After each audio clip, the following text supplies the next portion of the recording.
So what is Sharia? Video 1. Assalamu alaikum. My name is Hassan Mahmood. Today I am going to discuss something very basics, some outlines of Sharia law. This is an issue about which we are going through a crossroad at this moment. There are several hidden and open dynamics are going on which are going to shape our future very profoundly. What is Sharia law? As the name says, it's an institution of law. And there are Sharia books, laws are written there, and there are Sharia courts which apply those laws on human lives.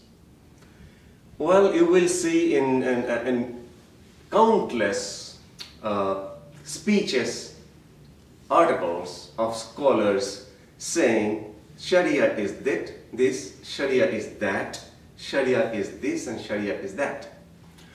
Well, Sharia is law. Sharia is not anybody's opinion anymore. In the court, your opinion is not applied. The court applies what is written in the Sharia books, like this is Hidayah, the Hanafi law that controls 65% or 60% of world Muslims, more than 6,000 laws in here. Hidayah, the Hanafi law. This is Shafi law, Umdat al-Salik, authenticated by Al-Azhar University, again 6,000 plus laws, codified laws. Now, if your opinion conforms to these laws, then it stands. Otherwise, opinion has no place in a court. So, what Sharia law really means? The word Sharia means the path created by animals going to the flowing water. Metaphorically, it means salvation, which really matches by the Quranic word Sharia, which the Quran used only once as noun and only twice as verb. In Ma'idah 48, Surah Ash-Shura 13 and Al-Jashiyah 18, and that's it. Scholars say that the meaning of this word, which literally means going to flowing water, is salvation, spirituality. The meaning of the Quranic word Sharia is moral guidance, ethical code.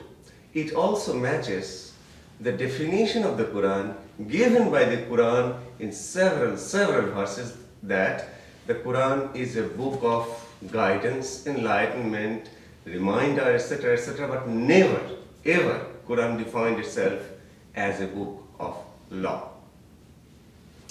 So someone somewhere changed the meaning of the word Sharia from moral guidance to state law 1400 years ago.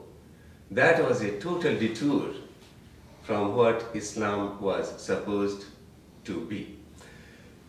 We know God is one, but we see 5 sets of major Sharia law: Hanafi law, Shafi law, Maliki law, Hanbali law, Zafri law for Shias. And these doctrines, these madhab we call them, are often not only different, but also contradictory to each other, but everyone is believed, or the Muslims are believed to believe them, Muslims are made to believe in them as God's law. Before we support or oppose the doctrine of Sharia law, isn't it quite legitimate to ask that we should look at the real laws? What are the Sharia laws? Why should we learn from other people? The books are here, the laws are here, and the application of these laws are happening in Muslim world. Let us match things to things, and we will know what is Sharia law. Now, who are experts of Sharia law in the world today? There are big alims with big titles. Of course, they know a lot, but I think the biggest or the top Sharia experts of the world includes that 13-year-old gang-raped girl, Aisha Dugulo, who went to a Sharia court for justice, and ultimately she was stoned to death in 2008 by the decree of Sharia court. She is an expert. She knows what Sharia law really is. Or the wife in Iran who applied to the Sharia court that the court should ask her husband not to beat her every day but once a week. She knows much better than many of our alims what Sharia law is. Now, is it all bad laws? No. 6,000 plus laws cannot be bad. Many laws are very good and conforms to our civilization, justice as we expect in a secular democratic country today. Example, do not cheat your customers. Good law. Did Sharia do any good thing to Muslims in the beginning? Yes, Sharia law ended the whims of tribal leaders. It was a tribal society anyway. It ended the whims of tribal leaders that had been applied as law for centuries. That was stopped.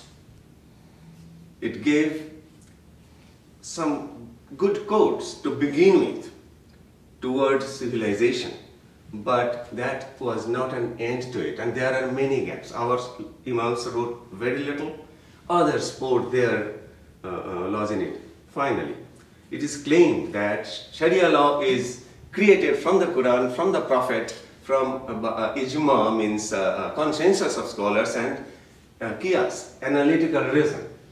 While the use of Quran to frame Sharia laws were always debated, even today, furiously, ferociously among Muslims, there is no consensus in it. The Prophet's examples are good. 23,000 Sunni hadiths, 16,000 Shia hadiths. There are good hadiths, there are bad hadiths, there are violent hadiths, there are nasty hadiths, there are, ridiculous hadiths. So which one is dependable? Who knows? Come down to ijma.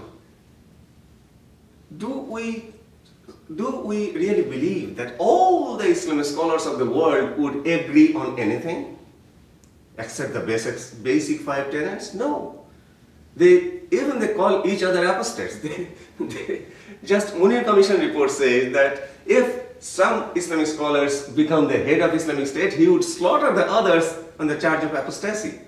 In this scenario, you cannot expect ijma, that is consensus, and qiyas is personal reasoning. Of course, personal reasonings will differ. Actually, Sharia law was created from 11 sources. Only one is Quran. All other are man-made, man-perceived. And the use of Quran is also debated all the time. So, Sharia law did not reach to the standard of all accepted good laws, and there are many violent laws against women, against non-Muslims, which I will ultimately give you some clue about it.